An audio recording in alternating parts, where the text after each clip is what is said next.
یہ آیات طیبات سیدہ مخدومہ کائنات،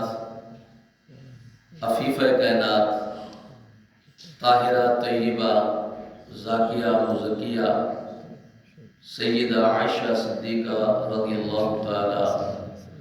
عنہا کی برات کے متعلق اعوذ باللہ من الشیطان الرجیم بسم اللہ الرحمن الرحیم ان الذین جاءوا بالافک عصبۃ منکم، بے شک وہ لوگ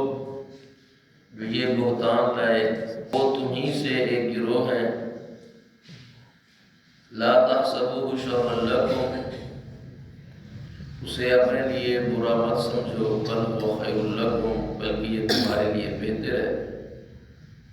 لکل امرئ منہم ما اکتسب من الاثم،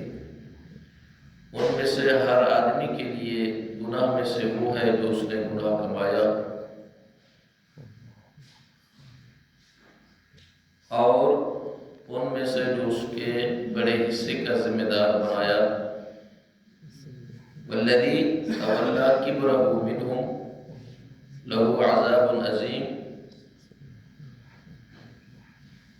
جو اس نے گناہ کمایا اور ان میں سے جو اس کے بڑے حصے کا ذمہ دار بنا اس کے لیے بہت بڑا عذاب ہے۔ یہ آیات طیبات سیدہ مخدومہ کائنات، عفیفہ کائنات، طاہرہ طیبہ زاکیہ مزکیہ سیدہ عائشہ صدیقہ رضی اللہ تعالی عنہا کی برات کے متعلق اللہ نے سورہ نور کی بہت ساری آیات ان کی برات کے متعلق نازل فرما۔ اس کی حقیقت اس واقعے کی کیا ہے؟ افک کہتے ہیں بہت بڑا بھاری بہتان، اور یہ وہ افک ہے کہ جو منافقین نے ام المؤمنین سیدہ عائشہ صدیقہ رضی اللہ تعالی عنہا پر لگایا تھا۔ تو فرماتی ہے کہ نبی علیہ السلام نے غزوہ بنی المصطلق کے اندر جب قرعہ ڈالا گیا تو اس قرعے میں میرا نام نکل آیا، اور آقا علیہ السلام نے اپنے ساتھ مجھے لے گئے، میں آپ کے ساتھ روانہ ہو گئی، اور یہ واقعہ حجاب کا حکم نازل ہونے کے بعد کا ہے۔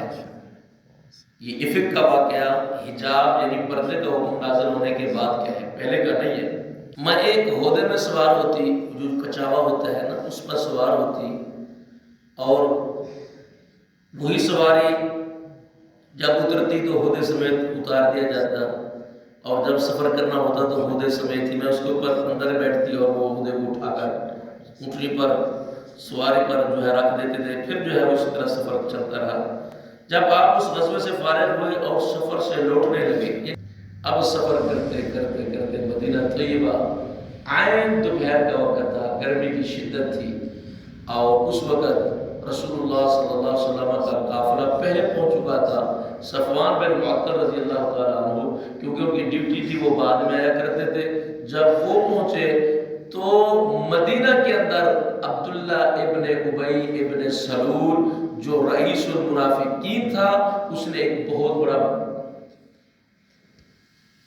اتنا بڑا بہتان لگا کر اور اتنا چرچا کیا ہوا تھا کہ دیکھو رسول اللہ صلی اللہ علیہ وسلم کی بیوی ہے، نعوذ باللہ صفوان بن معطل کے ساتھ آئی، اور ایسی ایسی بات ہے۔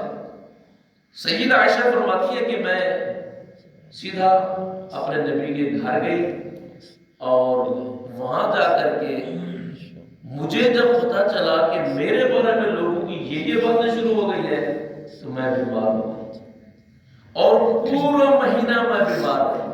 رو رو کر کے 2 دن اور 1 رات مسلسل روتی رہی۔ میری والدہ کو پتا چلا، میرے والد محترم کو پتا چلا، وہ تشریف لائی اور مجھے تسلیت دینے لگی، قریب تھا کہ میرا دل پھٹ جاتا رو رو کر کے۔ اللہ اکبر، نبی علیہ السلام بھی پریشان، صدیقہ کائنات کی تو حالت ہی ہو گئی تھی۔ اب اس طرح کی باتیں چلتی رہی، باتیں ہوتی رہی، بالآخر یہ ہوا کہ اللہ رب العزت نے آپ